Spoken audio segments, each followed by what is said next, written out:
Hello everyone, हरे कृष्णा, राधे राधे। आज की video में मैं आपको पितृपक्ष में आने वाली एकादशी यानी कि इंदिरा एकादशी की व्रत कथा सुनाऊंगी। तो कथा चलिए शुरू करते हैं। कृष्ण भक्त में सराबोर होकर अर्जुन बोले, हे भगवान, अब आप कृपा पूर्वक अश्विन माह की कृष्ण पक्ष में आने वाली एकादशी की व्रत कथा कहिए। इस एकादशी का क्या नाम है, इस तथा इसका व्रत करने से हमें क्या फल मिलता है। कृपा करके ये सब मुझे समझाइए और बताइए, हे श्री कृष्ण।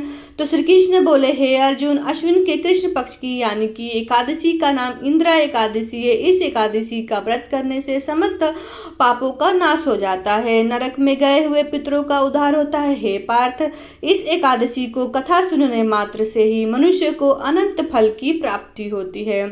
मैं कहता हूँ इस कथा का तुम ध्यान पूर्वक सुनना। सतयुग में महास्मति नाम की नगरी में इंद्रसेन नाम का एक राजा, प्रतापी राजा राज्य करता था। वह पुत्र पत्र धन आदि से परिपूर्ण था। इसके स्तुति हमेशा भयभूत थे। एक दिन राजा अपने राज्यसभा में सुख पूर्वक बैठा था, तभी महर्षि नारद वहां आ गए।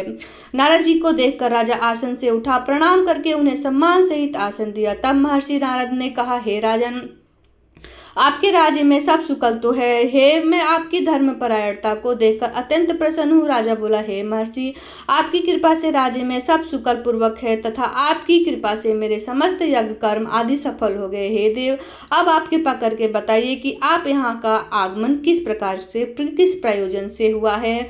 मैं आपको क्या करूँ, सेवा करूँ। नारद बोले, हे राजन, एक महान आश्चर्य हो रहा है। मैं एक समय तक ब्रह्मलोक में यमलोक तथा तब मैंने यमराज को सभा में आपके पिता को बैठे हुए देखा। तुम्हारे पिता महान ज्ञानी है, दानी और धर्मात्मा थे, मगर एकादशी के व्रत न करने के कारण उन्हें यमलोक जाना पड़ा। तुम्हारे पिता ने तुम्हारे लिए एक संदेश भेजा है। क्या संदेश है श्रीवर, कृपा करिए तथा शीघ्र मुझे बताइए। उत्सुकता से राजा ने पूछा। श्रीवर से बताया। उन्होंने कहा कि महर्षि, आप मेरे पुत्र इंद्रसेन जी के महास्मति नगरी का राजा है, इसके पास जाकर संदेश देने की कृपा करें कि मेरे किसी पूर्व जन्म के बुरे कर्म के कारण ही मुझे यह यमलोक मिला है। यदि मेरा पुत्र अश्विन मास के कृष्ण पक्ष की इंदिरा एकादशी को व्रत करे और उस व्रत के फल को मुझे दे दे तो मेरी मुक्ति हो जाए और अपने इस लोक में छूटकर स्वर्ग लोक में वास करूं।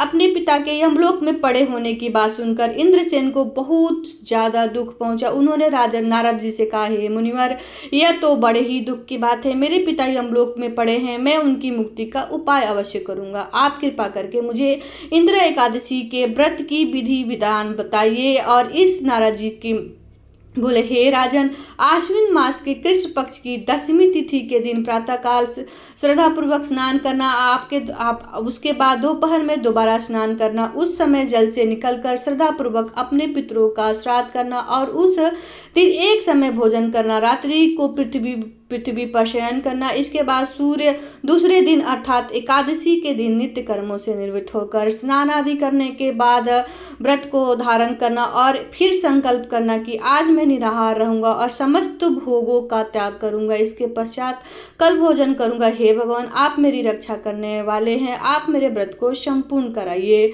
इस प्रकार आचरण करके दोपहर को शालिग्राम भगवान की मूर्ति स्थापित करे और ब्राह्मणों को बुलाकर भोजन कराए। दक्षिणा देकर दे भोजन, कुछ हिस्सा गाय को दे। विष्णु भगवान को धूप दीप निवेद्य आदि से पूजा करे और रात्रि के समय जागरण करे। इसके उपरांत द्वादशी के दिन मौन होकर बंधु बांधव सहित भोजन करे। राजन, यह इंदिरा एकादशी की व्रत की विधि है। यदि तुम आलस्य रहित होकर इस एकादशी के व्रत को करोगे और तुम्हारे पिता को इसका फल दे दोगे तो तुम्हारे पिता अवश्य ही यमलोक से मुक्त होकर स्वर्गलोक के अधिकारी बन जाएंगे। महर्षि दयानंद राजा को यह संदेश उपदेश देकर अत्यंत धान हो गए। राजा ने इंदिरा एकादशी का विधिवत पूर्व व्रत किया। बंधु बांधवों सहित इस व्रत को करने के कारण आकाश में पुष्पों की वर्षा होने लगी और राजा के पिता यमलोक से रथ पर स्वर्ग लोक की तरफ चल गया। राजा इंद्रसेन भी इस एकादशी के प्रभाव से इस यमलोक के सभी सुखों को भोग कर अत्यंत अंत में स्वर्गलोक को श्री कृष्ण गए। श्री कृष्ण भगवान बोले, हे अर्जुन, यह मैंने तुम्हारे साथ सामने इंद्र एकादशी का महात्म में वर्णन किया। इस एक कथा को सुनने मात्र से ही समस्त पापों का नाश हो जाता है। और मनुष्य अंत में स्वर्ग लोक में वास करता है। यह थी इंद्र एकादशी की व्रत कथा। हे भगवान, जैसे आपने राजा का और उनके पूर्वजों का उद्धार किया, उसी तरह इस कथा को सुनने कहने मात्र हुंकार भरते उनका उद्धार करना और सबकी मनोकामनाओं को पूर्ण करना है। यह थी इंद्र एकादशी की व्रत कथा। इसके बाद हम एक गणेश जी की कथा सुन लेंगे। देखिए, एक गांव में एक बुढ़िया रहती थी। बुढ़िया बेरोजगार गणेश जी की पूजा करती थी। रोजाना मिट्टी के गणेश जी बनाती थी। रोजाना गल जाते। बुढ़िया के घर के सामने एक सेठ की हवेली थी। बुढ़िया ने जाके कारीगर को कहा, कारीगर मेरे पत्थर के गणेश जी बना दो। कारीगर ने कहा, बूढ़ी माई, जब तक तुम्हारे गणेश जी बनाएंगे तब तक हमारी दीवार बन जाएगी। हमें समय नहीं है, आप किसी और से बनवा लो। बुढ़िया को यह सुनकर बहुत बुरा लगा। बुढ़िया बोली, भगवान करे तुम्हारी दीवार टेढ़ी हो जाए। और यह कहकर बुढ़िया अपने घर चली गई। अगर तू भी दीवार बनाए फिर दीवार टेढ़ी हो जाए, उसके गिरा के दोबारा फिर टेढ़ी हो जाए। ऐसे करते करते दीवार को बनाते गिराते सुबह से शाम हो गई। शाम के समय सेठ जी बोले कि आज कोई काम नहीं किया। तो कारीगर बोले, हे सेठ जी, काम तो बहुत सारा कर लेते, लेकिन जब भी दीवार बनाते हैं दीवार टेढ़ी बन जाती है। उसके बाद कारीगर ने बुढ़िया की सारी बात सेठ को बता दी। सेठ जी बोले कि मुझे बुढ़िया माई के पास ले चलो।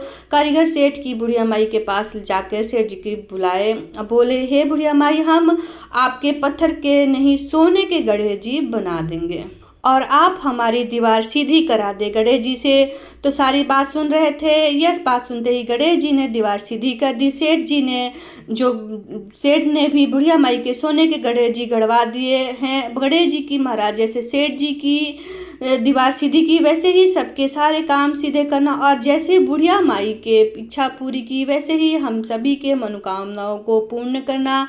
ये थी गणेश जी की व्रत कथा। इस तरह से इंदिरा एकादशी की व्रत कथा पूर्ण होती है। फ्रेंड्स, इंदिरा एकादशी पे पितरों का तर्पण किया जाता है, विधि विधान से पूजा की जाती है। अगर आप व्रत न भी कर पाए तो विधि विधान से सिर्फ उनका सात्विक भोजन खाते हुए बनाते हुए आप अपने घर पे बहुत ही विधि विधान से पूजा करके इंदिरा एकादशी का जो फल है आप अपने पितरों को तर्पण करें। तो आशा करती हूँ आपको मेरी वीडियो थोड़ी सी भी पसंद आई होगी और सीधे हाथों में जो आपने फूल और तिल लिया है वो प्रभु के चरणों में अर्पित करके दीप धूप दिखा के आरती करते हो। आशा करती हूँ कि मेरी वीडियो थोड़ी सी भी यूजफुल लगी होगी तो वीडियो को लाइक कर दीजिएगा। चैनल पे नए हैं तो चैनल को भी सब्सक्राइब कर दीजिएगा।